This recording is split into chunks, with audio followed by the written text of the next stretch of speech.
the super ferry didn't leave because of the economy, which most jobs are foreclosing, or most jobs are claiming bankruptcy for. And they left because of the government. They left because of government regulations and barriers.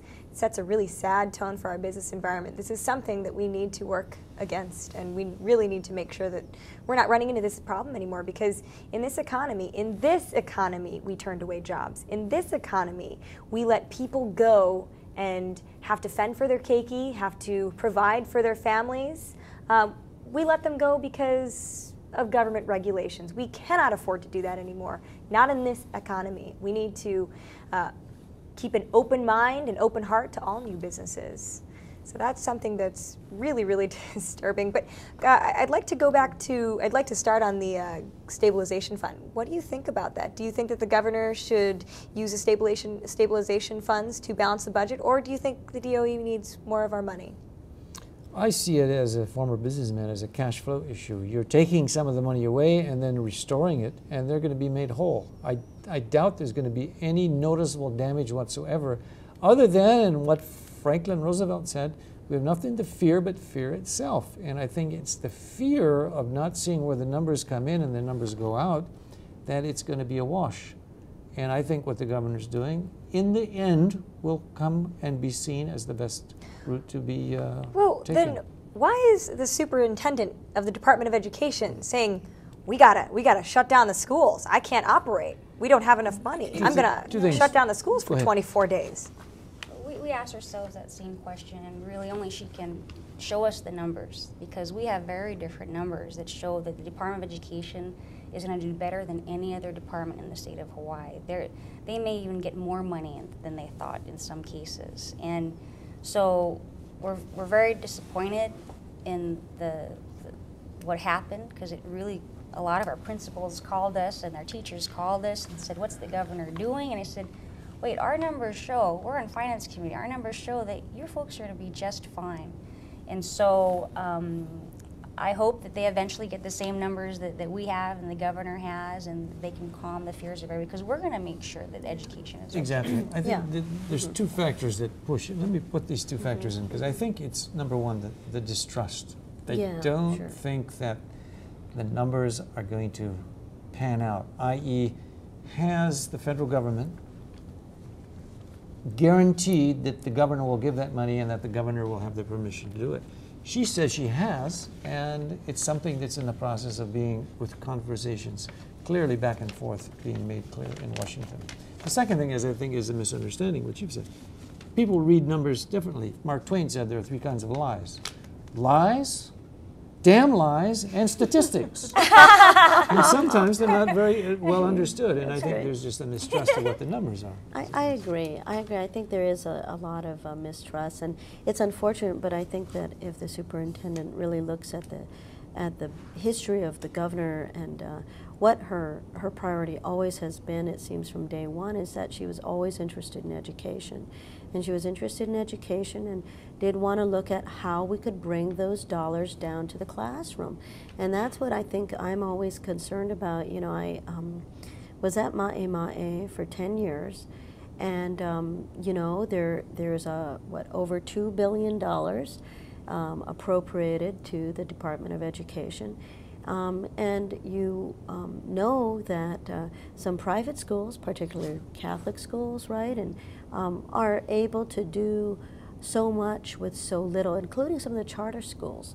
And so you wonder, when you're that big, are you really able to know what's going on and be very accountable to what money you have? And that's where I think some of, unfortunately, I don't think it was a good reflection on the DOE, that there was an audit done and there was found to be what we have been saying for quite some time now, haven't we? I think we introduced a measure last year to look into that. And it's not to say that there's someone out there who is intentionally trying to be untoward towards, you know, the public. But when you're that big, you have to question. You have to question, are you able to manage that department and make sure that you're being as efficient as you can and still furthering the goals of the state, which is, as you were saying, the STEM and looking towards the future? You know, Representative Ward and I had lunch with a representative from Idaho. And their state budget was $3 billion, and they're a bigger state than us, and the Department of Education budget is over $2 billion. And they have high test scores. They have 1.4 million people, we have 1.3. Our yearly budget is 6 million, and theirs is 3 million. Yeah, right. And our budget is 2 million, as you're saying, just for education. 2 billion. I mean, 2 billion. 2 billion. So, I mean, it's like, wow. It makes you really wonder what's going on. What are they doing in those states?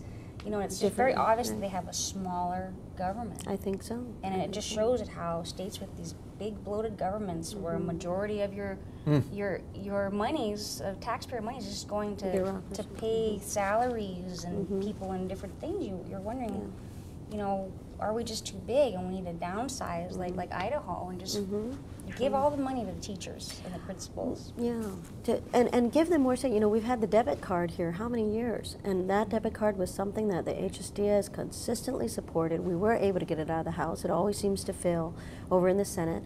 But what was that? That was, again, bringing in, saying, I know how much time teachers have, and here they are going all over the place through a bid list that is not as efficient as if they were to have a set amount of money, not a lot, just a set amount of money that you're very aware of. It's more transparent than anything else, and you can go out to your small businesses and pick up those things, or you know, software, etc. at the right book literature festival, that you can get that sort of a book, a curriculum that's going to catch that child, make sure that child is interested.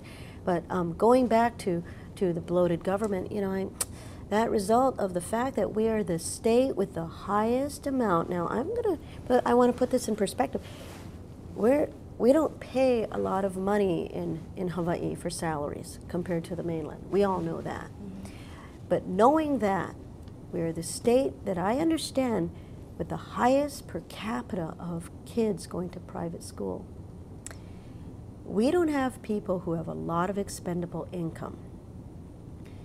So the result, to me, interpreted, means that people are willing, as I have met my constituents, working 3 a.m. at Safeway, fathers, 3 a.m. in the morning, just so their child can go to a private school, because they would never allow their kid, because they're concerned about even just the physical safety of their kids at a certain age, 7th grade and on.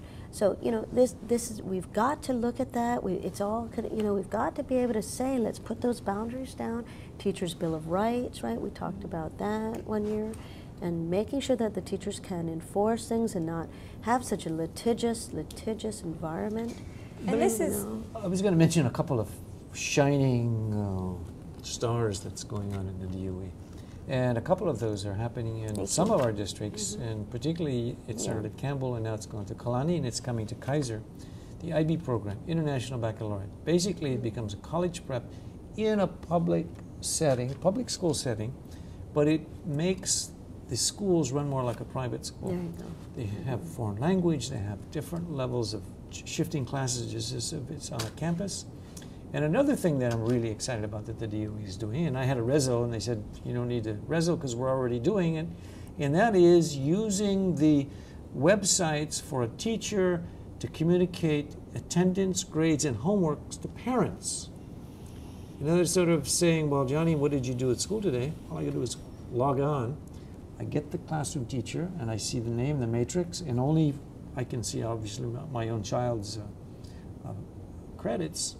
But I know, did my daughter Johanna do her homework, because I can get in on the website.